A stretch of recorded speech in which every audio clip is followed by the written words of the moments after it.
તનુરામ એટલે શરીર અને મનુરામ એટલે મન. તમે ટોટલ તમારો સાર જોશો તો તમે 2 પોઈન્ટથી ગૂંચવાયેલા છો, એક તનથી એક મનથી.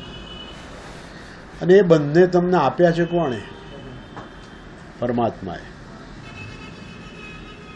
હવે બંને આપ્યા છે તો તનુરામ માટે શું કર્યું?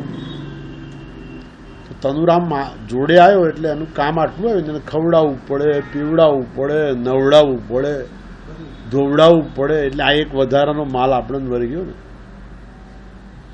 બીજો મનુરામ આવ્યો એટલે મનને તો બુદ્ધિ સિવાય મન કંટ્રોલમાં ના આવે. સારી બુદ્ધિ શરીર હોય ત્યાં સુધી બુદ્ધિ ચાલે, મન હોય એટલે ગતિ આવે. એટલે બુદ્ધિને ખીલવા માટે પણ બુદ્ધિને તપ, થોડી સહનશીલતા, ધીરજ શીખવાડવી પડે. પછી એની ઉતાવળ છે એને કંટ્રોલમાં રાખતા શીખવું પડે. બુદ્ધિને સારા માર્ગે લઈ જવી પડે, ખોટા માર્ગે લઈ જાવ તો પાછું ખોટું ચક્કર આવે. પણ તેમ છતાંય આ બંનેમાં અભિમાન કામનું નથી. કારણ કે જ્ઞાન ધનનમહી મનુ જ ફસાયો. ગમે જેટલા મેં મોટા મોટા જ્ઞાનીઓ જોયા છે, હું આવડો મોટો જ્ઞાની, કશું તકલીફ બધું ભૂલી જજો તો વિસ્મૃતિ આવી જાય છે મોટા મોટા જ્ઞાનીઓને પણ. હા, એટલે એ વખત આપણે એમ લાગે જ્ઞાન પણ આપણા બાપનું નથી. એવું મોટા મોટા પહેલવાનને પણ કેન્સર થાય છે, મરી જાય છે. મોટો પહેલવાન પેલો પડેલો ને તો માખ ઉડાડી નતો શકતો, એના મોઢા પર માખ બેઠેલી, આમ કે માખ ઉડાડી ના શકે.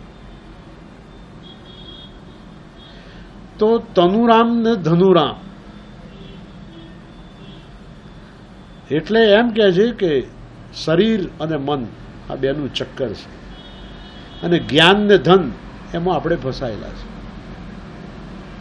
તો હવે ક્વેશ્ચન એ આવે છે કે આ ભગવાને આ બધું ચક્ર ચલાવ્યું છે, જો ચાલતું ના હોય તો આગળ ચાલે પણ નહીં. આ ગ્રહો ફરતા ના હોય તો એ ખોટું જ ને. સૂર્ય ઉગે નહીં, પૃથ્વી ગોળ ફરે નહીં તો કિરણ મળે નહીં, અંધકાર થાય નહીં, ઝાડ પાનને પોષણ મળે નહીં, વનસ્પતિ બધું થાય નહીં, વનસ્પતિ પ્રાણીઓ ખાય નહીં, પ્રાણીઓ જીવતા રહે નહીં. એટલે પૃથ્વી ફેરવવી જ પડે. પૃથ્વીનું ફરવું, ચંદ્રનું ફરવું, ગ્રહ તારાનું ફરવું, એ બધાનું ફરવાનું છે એટલે આપણું ફરવાનું ચાલે છે. એટલે ભગવાન કોઈ જગ્યાએ ખોટો નથી. હવે તમે ઈશ્વર કહો, અને ઘણા તો પાછા એમાંય ઝઘડો થાય છે પરમાત્મા નહીં. મેં કહું તો તું ચલાવે કે ના હું નહીં, આ સાયન્સ, તું સાયન્સ માન લા, પણ કશું ચાલે તો છે, કોઈ શક્તિ તો છે.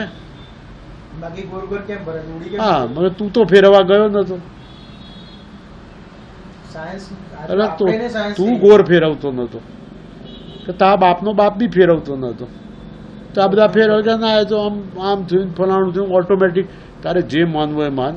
એ સ્ટાર્ટિંગ પોઈન્ટને ભગવાન માન, સાયન્સને ભગવાન માન, અલ્લાહને ભગવાન માન, પરમાત્માને બધા મગજમાં જે માનવું માન ને ભાઈ.